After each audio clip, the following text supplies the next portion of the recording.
Eles são capazes de despertar amor e ódio. Liso, crespo, cacheado. O fato é que quase ninguém está completamente feliz com o seu. Você sabe como está a saúde do seu cabelo? Processos químicos, caspa, calvície, implante. Essas e outras dúvidas sobre os cabelos você confere no Saúde em Prática, que começa agora.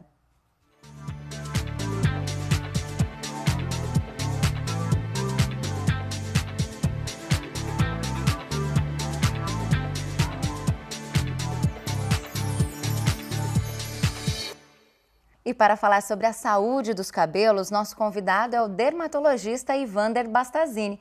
Doutor Ivander, muito obrigada pela sua presença aqui no Saúde em Prática. Muito obrigado. Bom, então para a gente começar aqui, o nosso bate-papo, doutor Ivander, ter um cabelo bonito é sinal de boa saúde? O cabelo geralmente reflete o estado da saúde, assim como as unhas. Então, a grosso modo, podemos dizer que sim. Quem tem boa saúde vai ter cabelos e unhas bonitos. Bom, para a gente então conhecer um pouquinho mais sobre os cabelos, doutor, explica para a gente como é a estrutura do cabelo. Bom, o cabelo é composto pela raiz, que chama bulbo, e uma parte, a haste, que é o cabelo em si que nós conhecemos, que nós visualizamos. A raiz fica dentro do couro cabeludo e tem várias estruturas importantes que dão a formação da haste, a coloração da haste e são responsáveis pelo crescimento e pela manutenção desse fio. Doutor, e o cabelo também envelhece? Sim, o nosso cabelo tem um ciclo de vida que pode variar entre 2 a 6 anos. Depois desse tempo, geralmente o cabelo acaba entrando num ciclo de morte e caindo, e se desprendendo e caindo, e novamente, depois de algum tempo, depois de um tempo de repouso, ele volta a crescer novamente, entrando numa outra fase de crescimento de mais 2 a 6 anos. Bom, a gente convive com o estresse, ali no dia a dia. Uma carga alta de tensão pode prejudicar também, afetar os cabelos? Sim, isso repercute diretamente. Uma das causas bastante comuns de queda de cabelo, e principalmente aquelas quedas que assustam a todos, mas mais as mulheres porque têm o cabelo mais comprido, é realmente desencadeada por situações de estresse que levam a uma interrupção desse ciclo de crescimento que eu te falei de 2 a 6 anos, fazendo com que esse ciclo fique muito curto e o cabelo tenha uma queda em grande quantidade e rápida, apesar que tudo para cabelo é demorado. Então, quando a gente fala em uma queda rápida, ela dura alguns meses até normalizar. Isso preocupa, né? Exatamente. Aí, principalmente acho que as mulheres, que acho que se preocupam mais com a vaidade, ficam desesperadas, né? Por ser uma coisa que interrompe o crescimento natural e provoca uma queda que geralmente leva entre 2 a 3 meses para se normalizar, ou pelo menos para diminuir significativamente, geralmente isso provoca uma grande corrida aos consultórios dermatológicos com medo de que isso não acabe nunca mais, né? Sim. Mas geralmente é temporário, aliás. Quando a causa é o estresse, dá para reverter a situação. Dá para reverter.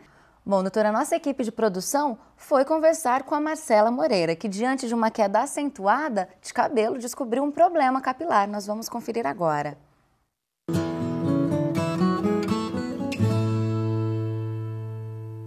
Eu tenho um problema que a gente fala que é de cabelo, mas é uma questão genética, na verdade, chama alopecia androgenética. O cabelo vai raleando, à medida que vai trocando, vai acontecendo a queda natural, o cabelo que nasce depois é um cabelo mais frágil do que o cabelo anterior. Eu acordava, a fronha do travesseiro estava com muito cabelo, quando eu ia lavar, perdia muito cabelo. Mas acho que o mais determinante mesmo foi quando eu passei a perceber falhas no couro cabeludo. A princípio eu achei que fosse uma coisa que tinha a ver com a questão emocional, a anemia, aí comecei a fazer exames. Eu passei por muitos dermatologistas, mas minha mãe, ela também tem um cabelo bem rarefeito, assim. E eu percebi que eu estava indo pelo mesmo caminho. Quando você percebe assim um problema, é muito assustador. Isso afeta a autoestima, a sua confiança. Muitas vezes eu não quis sair de casa, eu tive que realmente assim encontrar forças em outras situações. É um problema crônico, Você nunca mais, até que a ciência descubra uma outra solução, nunca mais eu vou estar livre dessa questão. Então, todos os dias, pela manhã e à noite, eu aplico essa solução, uma pipetinha mais ou menos, então eu distribuo no couro cabeludo, faço uma massagem e assim, diariamente. Felizmente, assim, até diante do espelho eu já consigo perceber que as laterais estão bem mais cheias, o cabelo ele está sempre crescendo, driblando de um jeitinho ou de outro, você aprende a lidar com isso e acho que eu estou satisfeita, assim.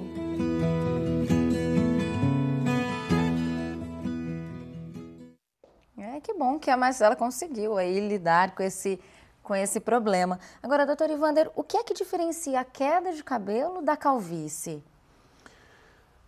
Bom, a queda de cabelo geralmente é uma coisa temporária, como eu falei, pode durar alguns meses, mas esse quadro de calvície que a Marcela relata, que é chamada alopecia androgenética, ou hoje em dia alopecia de padrão feminino, tá?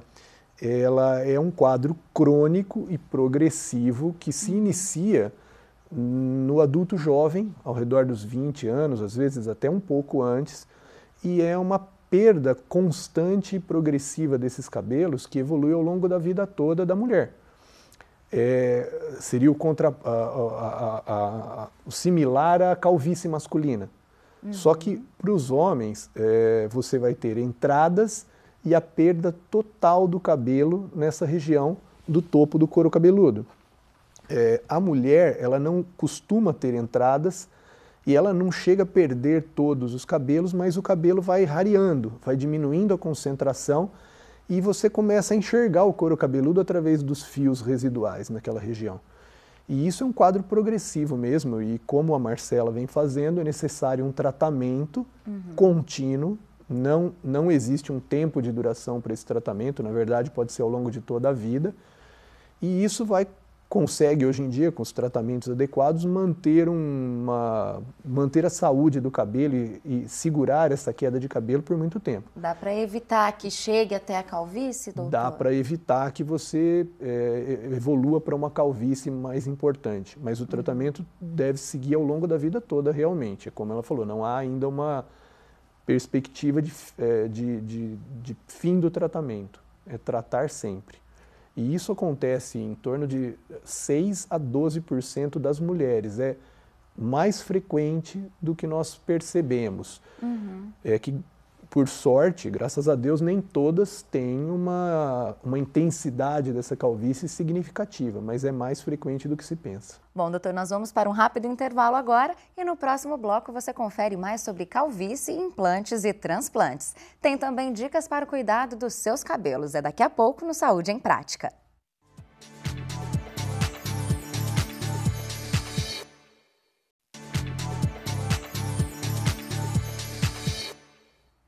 Estamos de volta com Saúde em Prática, hoje falando sobre a saúde dos cabelos. E aqui conosco, tirando as nossas dúvidas, está o dermatologista Ivander Bastazini. Bom, doutor Ivander, a gente vê no mercado vários tratamentos e produtos para calvície. De fato, é possível evitá-la?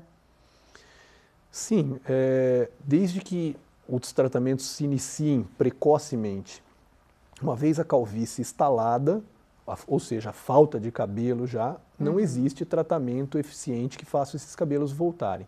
Então, um tratamento iniciado precocemente consegue ou bloquear totalmente a progressão dessa queda de cabelo ou ao menos retardá-la, fazendo com que o quadro piore muito mais lentamente do que aconteceria normalmente sem as medicações. Então, a dica principal é perceber a calvície, essa queda acentuada e correr mesmo para o dermatologista, né? O tratamento precoce ainda é a melhor opção.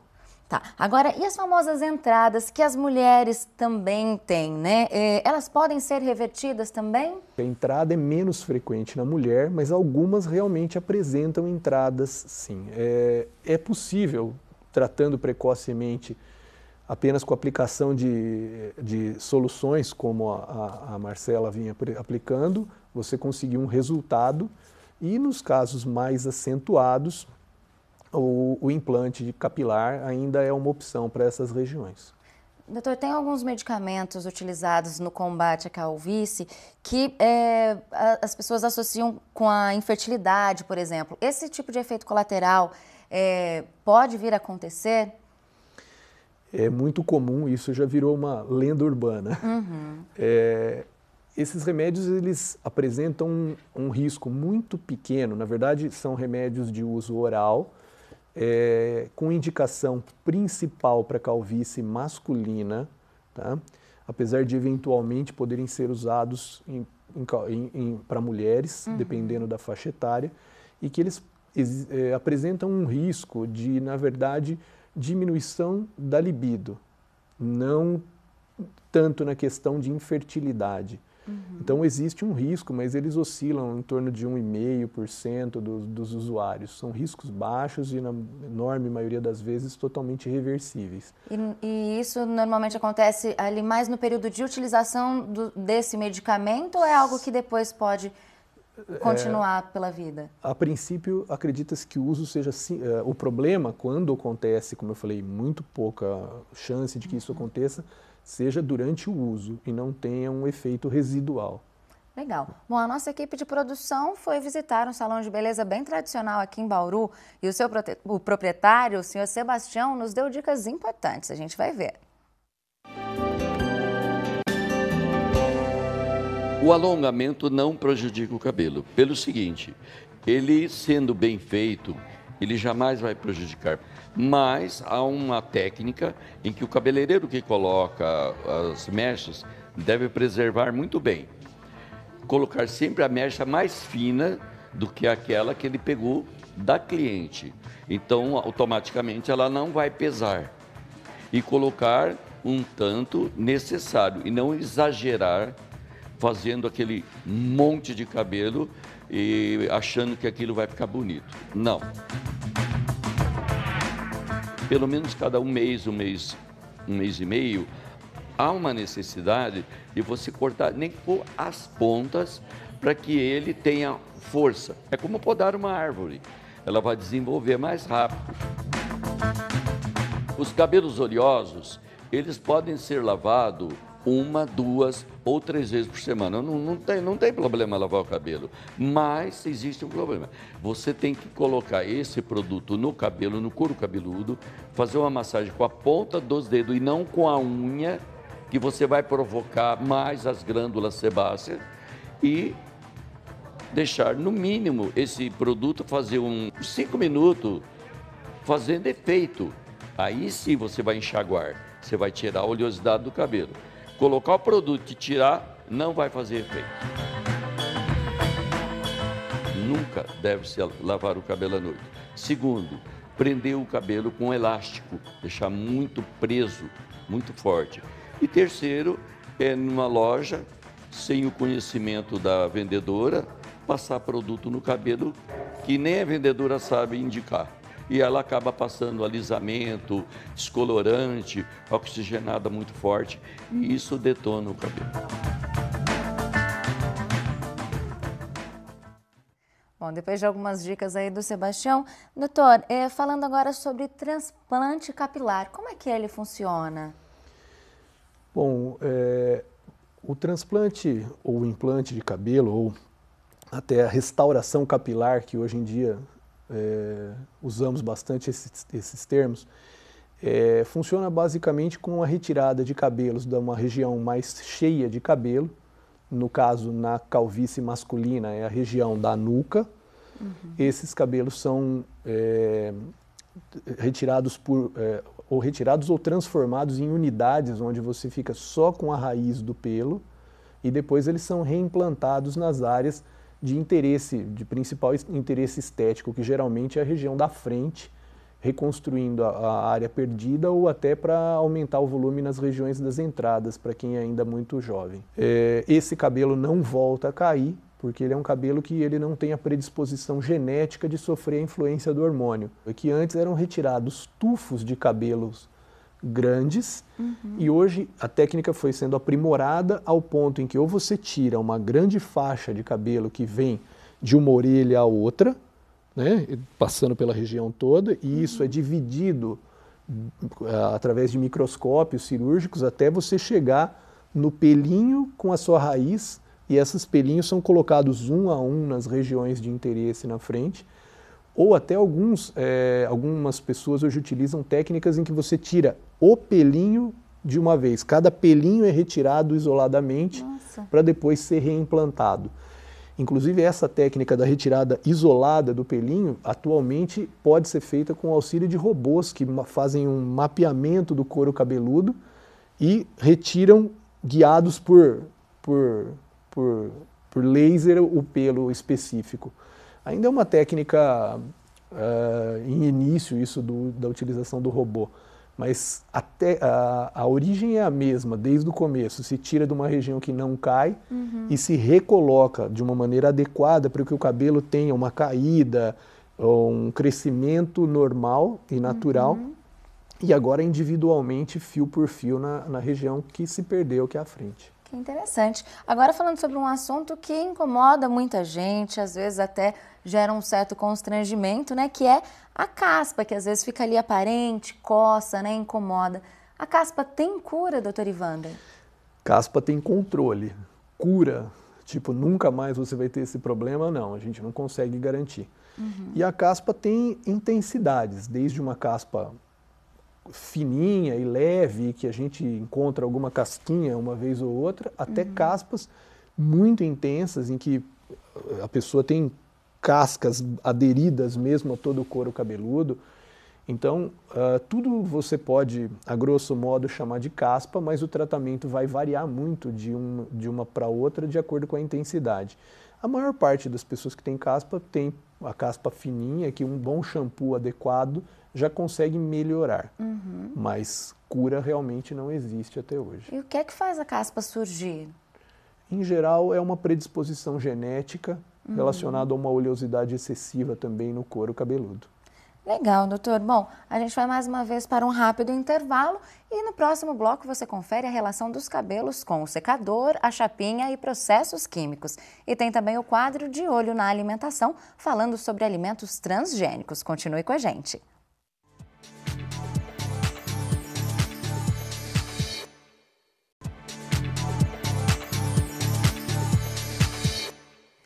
Saúde em Prática está de volta e aqui conosco o dermatologista Ivander Bastazini, tirando nossas dúvidas sobre a saúde dos cabelos. Mas antes de prosseguir, é hora de saber mais sobre os alimentos geneticamente modificados, os transgênicos. Começa agora o De Olho na Alimentação.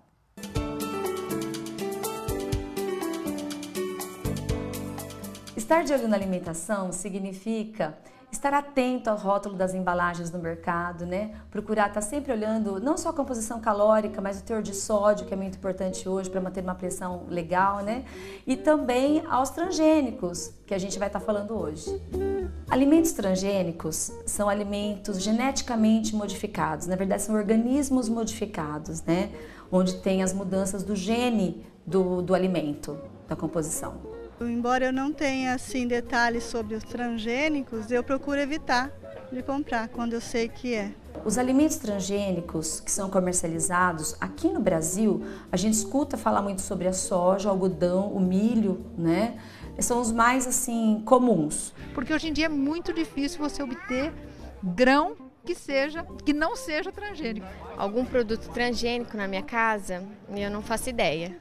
Bom, aqui no Brasil, desde 2004 já tem em vigor uma lei que fala que o produtor, né, a pessoa que estiver colocando na prateleira do mercado um alimento transgênico, ele tem que ter o rótulo. Isso é um direito do consumidor de estar rotulando, né, de ver no rótulo aquela especificação de que aquele alimento ele é transgênico ou tem ou a composição da matéria-prima dele tem algum alimento transgênico. Então, mas a lei também fala que se pelo menos é obrigatório se tiver pelo menos 1% da matéria-prima de transgênico. Então, o que acontece? Isso dá uma brecha para colocar na prateleira alimentos que tenham alimentos transgênicos, mas menor que 1%. Os rótulos deveriam trazer melhores informações a respeito disso. Em outros países mais desenvolvidos, essa lei existe e funciona. Todo alimento transgênicos tem essa letra T. Só que aqui no Brasil existiu essa lei, mas não funciona. e a maioria dos alimentos transgênicos estão no mercado e não tem essa letra T identificando. Se fosse cumprir a lei na íntegra, teria que ter essa especificação de que contém, e é um T, é o símbolo da letra T bem grandão em preto, né? Tem que ter ali bem visível para ficar a cargo do consumidor se ele quer ou não consumir o alimento transgênico. Eu não sei muito sobre transgênicos e então não tenho hábito de consumi-los. É lógico que entre um transgênico ou não, eu preferia ou não, mas se tiver o transgênico eu comeria. Os alimentos transgênicos, eles podem causar danos para a saúde, sim.